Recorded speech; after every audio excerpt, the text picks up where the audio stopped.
Hello everyone and welcome back. My name is Greg Furman, market analyst here at TraderPlanet.com, and these are the market positions for March the 24th, 2010.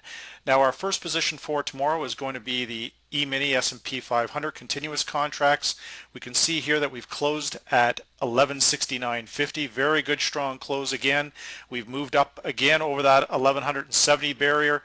Now what we want to do here is identify our key pivot support, 1144.74, 1159.36, and 1165.59. Now, before we go into our crossovers, we're going to have a quick look here at the daily report and see what's been happening. We're seeing a bull move in the US dollar coming. I've been forecasting this since Sunday, and I believe that that's about to bear fruit here. So we want to be careful, as to how deep this pullback potentially could be. Now, by pullback, I don't mean that the trend is going to be, the uptrend is over in the S&P 500. Again, I believe that the US dollar and the S&P 500 and the other major equities are all going to move higher together. Now, we can see we have a high for tomorrow, 1173.09, and a low of 1158.60. I believe the US dollar is getting, as I've said, is getting ready for a much bigger move here. So 1158.60 is certainly a possibility for tomorrow. So we're going to use that 1160 area. We're going to be using that area to get into our buy position. Now we're going to go up here, check our predicted moving averages, and see if that 1160 area lines up here. So we have 1165.59 and 1159.36. So in this particular case, in buy positions, we would want our stops below the 1144.74 area, which is our, again, major pivot support. So now that we've done that, let's go in here and have a look at these crossovers. We want to have a good look at the S&P 500 to see what's happening. So the short-term crossover yesterday was to the downside. We can see that it still slightly is, but now it's on an angle moving upward, and it's getting ready to cross back over. Now, the medium-term crossover from vantage point in the S&P 500 is very clearly to the upside. This hasn't been broken yet. We've extended higher. Now, looking at the long-term crossover from vantage point, it's very important to check all of these crossovers. We can see that we have no sell signal here whatsoever. So we're going to stick with that 1169 area is going to be our entry point for tomorrow. Now we're going to have a quick look at the predicted TSI from vantage point also. As everybody knows, I really like this indicator that can only be found on the vantage point software. Now again, this trigger it's sitting on the trigger. It has not crossed over to the downside.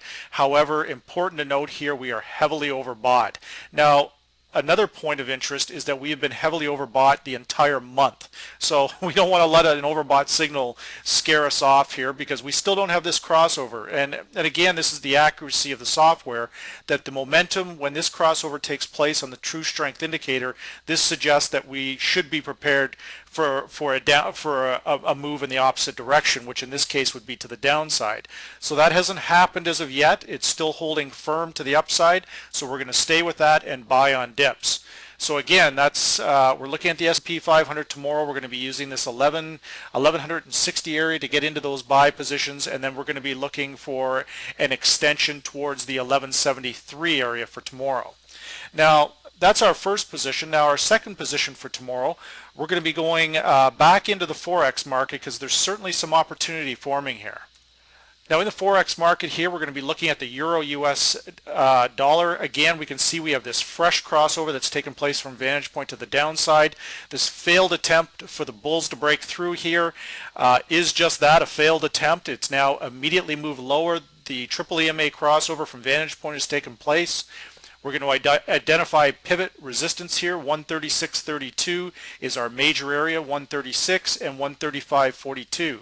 I suspect 135.42 is probably not going to be tested.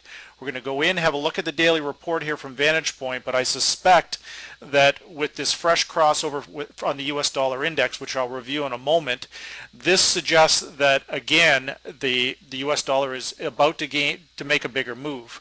So we have 135.66 as the high, 134.48 is the low. I believe that this 134.48 low is going to move aggressively through that area. What I would like to do here for tomorrow is on a move upwards towards this 135.42 area. this looks like a good area to set shorts because again, we've got this fresh crossover, a trending move is close. Again, I'm going to review our short, medium, and long-term crossovers, but again, it's unlikely that we have any crossover to the upside here. So we're going to start with the short-term crossover from Vantage Point. We can see that the crossover to the downside took place on the 18th, just before about the 16th of March. Now the medium-term crossover, looking closer at that, we can see that we have a very clear crossover there. And the final one is the long-term crossover, just to make sure that everything is in line. So this crossover is very, on the long-term crossover, is very what I would call fresh, like it's just happened over the last week. Not even 7 days old. So this suggests that Euro US, and of course we could be wrong, but it's suggesting that a much bigger move here is coming. Now again, looking at this back, if we back this chart off somewhat, hopefully everybody can see this okay, I'm going to go back 1 year. So if we go back a year to the beginning of April, the first week of April of 2009, Euro US was at the 129 level.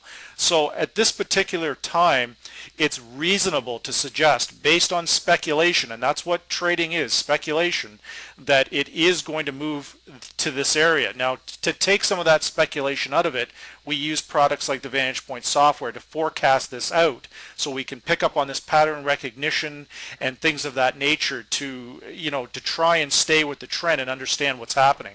So right now, I would suspect that the move to 129, the 129 area, is a very likely target. So with that said, I'm now going to do a quick review because we do have a Forex trade tonight and we do have an equity trade, and there is certainly a correlation here. We're going to have a quick look at the US dollar just so everybody can see this, and we're going to break this down, the US index all by itself. So if everybody remembers the Forex market outlook on Sunday night, I had talked that it was my opinion that the US dollar index is getting ready for the next leg up.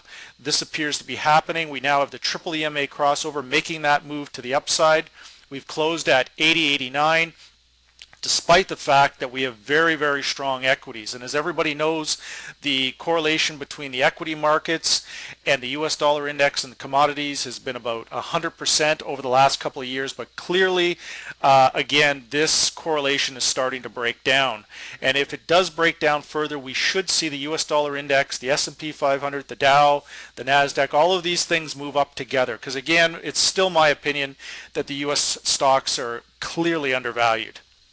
So with this US dollar index, putting this looking at the US dollar index against the euro, what we can do here is put them up side by side, and we can see the correlation. Again, the euro US pair, 52% of that is the US dollar index. So the euro is a big part of the US dollar index.